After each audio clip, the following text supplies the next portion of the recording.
2024년 파리올림픽이 막을 내린 후 자국에 돌아가 유난히 박수를 많이 받은 선수가 있습니다. 놀라운 것은 이 선수가 메달을 따지도 못했다는 점인데요. 이 모든 것이 다 한국 덕분이라며 브라질 전체가 눈물을 흘리고 있다고 합니다.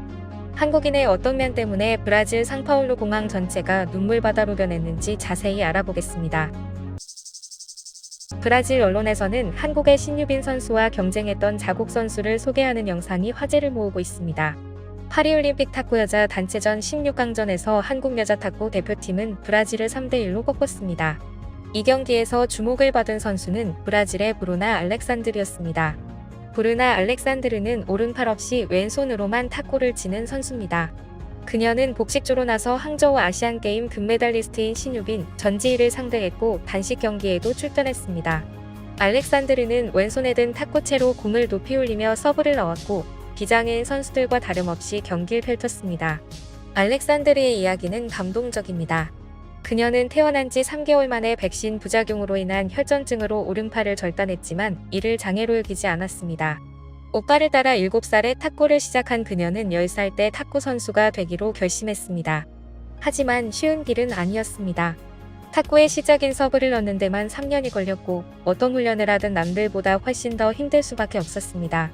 그녀는 2016 리우데자네이루 패럴림픽에 나가 여자 단식과 단체전에서 동메달을 받았고 2020 도쿄 패럴림픽 단식 은메달을 목에 걸며 그동안의 노력에 보답을 받았습니다. 그런데 알렉산드리의 꿈은 여기서 멈추지 않았습니다. 열심히만 한다면 비장애인 선수들과 겨룰 수 있다는 사실을 확인하고 싶었습니다. 결국 그녀는 파리올림픽 출전권을 따냈고 폴란드의 나탈리아 파르티카에 이어 역대 두 번째로 올림픽과 패럴림픽에 모두 출전한 선수로 기록될 수 있었습니다. 경기가 끝난 뒤 알렉산드르는 한국은 최고의 팀 중 하나인데 득점할 수 있어서 매우 행복했고 끝까지 싸워준 우리 팀이 자랑스럽습니다. 다리가 하나이든 팔이 하나이든 꿈을 포기하지 마세요. 모든 것이 가능하다는 것을 믿으세요. 전 22년의 선수 생활 끝에 오늘 올림픽 무대를 밟았으니까요 라고 말했습니다. 경기 중 한국팀과 브라질팀은 서로를 존중하며 최선을 다해 경기에 임했습니다. 결과적으로는 한국팀이 승리를 거뒀지만 경기가 끝난 후 신유빈의 행동이 전 세계의 이목을 집중시켰습니다. 신유빈은 경기 직후 알렉산드르에게 다가가 따뜻한 포옹을 건넸습니다. 그리고 그녀에게 당신은 정말 대단한 선수예요. 당신의 열정과 노력에 깊은 감명을 받았습니다. 라고 말했습니다. 이 장면은 현장의 모든 관중들과 전 세계 시청자들의 마음을 울렸습니다. 이어진 기자회견에서 신유빈은 알렉산드르에 대해 더욱 감동적인 말을 전했습니다. 브루나 선수는 제게 진정한 올림픽 정신이 무엇인지 보여줬습니다. 그녀의 투지와 열정, 그리고 장애를 극복하는 모습에서 저는 큰 용기를 얻었습니다. 오늘의 승리보다 브루나 선수와 같은 코트에 설 수 있었다는 것이 제게는 더 큰 영광입니다. 라고 말했는데요. 신유빈의 인터뷰는 브라질 전역에 큰 반향을 일으켰습니다. 브라질의 주요 언론들은 일제히 신유빈의 스포츠맨십을 극찬하는 기사를 내보냈습니다. 브라질 매체 우글로브는 한국의 어린 영웅이 보여준 인류애라는 제목의 사설을 통해 신유빈의 행동을 높이 평가했습니다. 브라질 장애인 스포츠협회 역시 신유빈의 행동이 장애인 스포츠에 대한 인식을 크게 개선하는 데 도움을 주었다며 감사를 전했습니다. 브라질 국민들도 SNS를 통해 신유빈에 대한 감사와 존경의 메시지를 쏟아냈습니다. 한 브라질 네티즌은 신유빈 선수가 보여준 따뜻함에 눈물이 났다. 이것이 진정한 올림픽 정신이다 라고 적었습니다. 브루나 알렉산드르 역시 깊은 감동을 표현했습니다. 그녀는 자국 언론과의 인터뷰에서 신유빈 선수의 말 한마디가 제게는 금메달보다 더 값진 선물이었습니다. 그녀의 따뜻한 마음에 깊이 감사드립니다. 라고 말했습니다. 이 사건은 단순한 스포츠 경기를 넘어 전 세계에 희망과 용기를 전하는 감동적인 순간이 되었습니다. 신유빈의 행동은 경쟁을 넘어선 인간애와 존중의 중요성을 일깨워 주었고 이는 올림픽이 추구하는 가장 높은 가치를 보여주는 것이었습니다. 단순한 스포츠 경기를 넘어 전 세계에 감동과 희망을 전하는 역사적인 순간이었죠. 이는 올림픽이 지향하는 평화와 화합의 정신을 완벽하게 구현한 사례로 오랫동안 많은 이들의 기억에 남을 것입니다. 신유빈은 64강전에서 호주의 멜리사 테퍼와의 경기에서도 남다른 감동을 선사했는데요. 멜리사 테퍼는 선천적인 오른팔 중증 장애를 가진 선수로 호주 역사상 최초로 올림픽 본선에 출전한 장애인 선수입니다. 경기 결과는 4대0 신유빈의 승리로 끝났지만 경기 후 두 선수가 보여준 모습이 전 세계인의 마음을 따뜻하게 만들었습니다. 신유빈은 승리 후 태포에게 다가가 따뜻한 포옹을 건네며 그녀의 투지와 노력에 대해 깊은 존경을 표했습니다. 그리고 경기 후 인터뷰에서 태포 선수의 열정과 도전 정신에 큰 감동을 받았습니다. 그녀와 같은 무대에서 경기할 수 있어서 영광이었습니다라고 말했습니다. 태포 역시 경기 후 깊은 감동을 표현했습니다. 그녀는 세계적인 선수인 신유빈과 승부를 즐겼습니다. 너무 쉽게 졌다고 생각하실 수도 있지만 그녀와 점수 경쟁을 할 수 있었다는 것만으로도 저에게는 큰 성과입니다라고 말했습니다. 또한 신유빈 선수의 따뜻한 격려와 존중의 태도에 깊은 감사를 느낍니다. 이번 경기를 통해 패럴림픽 무대에서도 더 큰 자신감을 가질 수 있게 되었습니다라고 소감을 전했습니다. 경기 영상과 두 선수의 훈훈한 모습은 SNS를 통해 빠르게 퍼져나갔고 많은 이들이 아름다운 경쟁과 우정의 찬사를 보냈습니다. 성공과 명성에도 불구하고 항상 겸손한 태도를 유지하며 경쟁 상대에 대해서도 항상 존중하는 태도를 보이는 그녀는 그들의 노력과 열정을 인정하고 늘 배우려는 자세를 가지고 있죠. 또한 신유빈은 탁구 실력뿐만 아니라 인성과 선행으로도 많은 이들에게 감동을 주고 있습니다. 그녀의 따뜻한 마음은 다양한 기부 활동을 통해서도 고스란히 드러나고 있는데요. 경기 내내 바나나를 먹는 귀여운 모습으로 또 한 번 화제를 몰고 왔던 신유빈은 역시나 빙그레 바나나 맛우유 광고 모델이 되었죠. 그런데 신유빈은 탁구 선수들의 미래를 위해 광고료 중 1억 원을 한국초등학교 탁구연맹에 기부했습니다. 신유빈의 선행은 이미 오래전부터 시작되었습니다. 2020년 당시 16살이던 신유빈은 대한항공에 입단한 후 받은 첫 월급으로 보육원 아이들에게 운동화를 선물했습니다. 이후에도 그녀는 한국초등탁구연맹에 탁구용품을 기부하고 한국여성탁구연맹에 후원금과 탁구용품을 기부했습니다.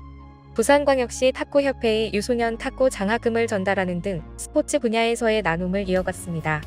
또한 신유빈의 따뜻한 마음은 스포츠 영역에만 국한되지 않았습니다. 그녀는 월드비전을 통해 경제적 어려움을 겪는 여성 청소년들을 위한 위생키트를 지원하고 제주도 내 한부모와 다문화 가구 청소년을 위한 성금을 기탁했습니다. 또한 고향인 수원시에는 독거노인을 위한 노인맞춤 돌봄 기부금을 전달하는 등 사회 전반에 걸친 공헌 활동을 펼쳤습니다. 경기장 안팎에서 드러낸 신유빈의 선행과 영향력은 스포츠 선수로서의 역할을 넘어 많은 이들에게 희망과 용기를 전하고 있는데요. 또한 최근 한국을 바라보는 세계의 시선에 큰 변화를 일으킨 사건이 있었습니다. 세계 각국의 한국인들의 간곡한 요청으로 대대적인 기사 보도가 된 것인데요. 기사 내용은 이렇습니다. 한국전쟁 참전용사들의 헌신으로 지금의 발전된 한국이 있을 수 있었습니다. 90대 고령의 나이가 되어 아픈 곳이 많을 참전용사분들께 한국의 의료기술로 치료 및 수술, 그리고 항공 숙박 모든 걸 지원해드리고 싶습니다. 이 기사를 보고 꼭 연락주세요. 실제 해당 기사가 보도된 배경에는 여러 한국인들이 연락이 끊긴 참전용사들에게도 지원 소식을 전하고자 참전국 각국의 매체에 해당 내용을 광고해 줄 수 있을지 밤낮 없이 간절하게 요청하였고, 외신은 태어나기도 전에 있었던 한국 전쟁 역사에 한국인들이 감사를 표하고 나서자 감동받아 기사를 보도했다 전해졌는데요. 또한 이 기사로 인해 세계의 주목을 받게 된 한국인들은 한국인으로서 해야 할 일을 했을 뿐이라는 간단한 한마디를 남기며 많은 세계인들에게 강렬한 인상을 남겼습니다. 그리고 얼마 지나지 않아 이 한국인들의 정체가 국내 소규모 기업의 직원이란 사실이 밝혀집니다. 미라클 코리안. 아프리카 에티오피아에서는 이 기업을 이렇게 소개합니다. 기업의 이름은 인프레시. 이들은 한국전쟁 정전 70주년 당시 에티오피아 현지 행사에 참석하며 치료를 하지 못해 시력을 잃어가는 참전용사들을 보았고 다시 돌아오겠다는 약속을 남긴 채 실제 3주 만에 에티오피아를 다시 가 참전용사와 가족들의 대규모 완질환 수술을 지원한 기적을 선보인 적 있습니다. 이 소식에 에티오피아 언론사는 신문 한 면 자체를 미라클 코리안이라며 은혜를 갚는 한국인들의 내용으로 장식하기도 했는데요. 해외뿐만 아니라 현재 국내에서 생활고를 겪는 참전용사들의 심각한 상황을 알리며 주거 개선, 전자제품 지원 등을 하는 대단한 행보를 보이고도 있습니다. 더욱 놀라운 건 모든 후원을 기업명이 아닌 한국인의 이름을 전달해 진행하고 있다는 사실입니다. 윤기영, 신형철, 김병기, 이민정, 이범구 등 매번 수많은 한국인들의 이름이 참전용사들에게 전달됩니다. 이걸 받아본 참전용사들은 우리의 생명의 은인 한국인들에게 감사합니다라며 한국의 감동의 메시지를 전했습니다. 그래서 오늘은 참전용사 후원기업 인프레쉬의 특별한 후원 상품을 소개하고자 합니다. 인프레쉬는 최근 6.25 한국전쟁 역사의 한 장면을 그대로 구현한 태극기 키링을 선보였습니다. 해당 태극기는 조국을 위해 전쟁에 자원했던 경주 학도병들의 굳은 의지가 담긴 서명 태극기로 한자 한자 간절한 영혼이 담겨 있습니다. 그리고 인프레시는 단 하나의 서명도 놓치지 않고 담아내 역사의 순간을 사람들이 일상 속에 간직하길 바라고 있는데요. 해당 태극기 키링은 41년 한길만 파고든 장인의 기술력을 통해 구현되었으며 차 키, 휴대폰, 가방, 일상 어디든 가지고 다닐 수 있도록 특별하게 제작되었습니다. 실제 이 상품의 수익금 일부가 어려운 참전용사분들을 위해 후원되며 한국인 구매자들의 이름이 공식 홈페이지에 기재되어 전달된다고 합니다. 인프레쉬를 통해 한국의 역사가 세계에 알려지고 도움을 받는 참전용사분들이 많아졌습니다. 저 역시 한국인으로서 이 후원에 동참하였으며 많은 분들의 참여가 이 기업의 큰 원동력이 되지 않을까 싶습니다. 상품의 구매처는 고정 댓글에 남겨두겠습니다. 감사합니다. 지금까지 꿀튜브였습니다. 오늘 영상이 도움되셨다면 구독과 좋아요 부탁드리고요. 앞으로도 꿀튜브 채널에 많은 관심 부탁드립니다. 감사합니다.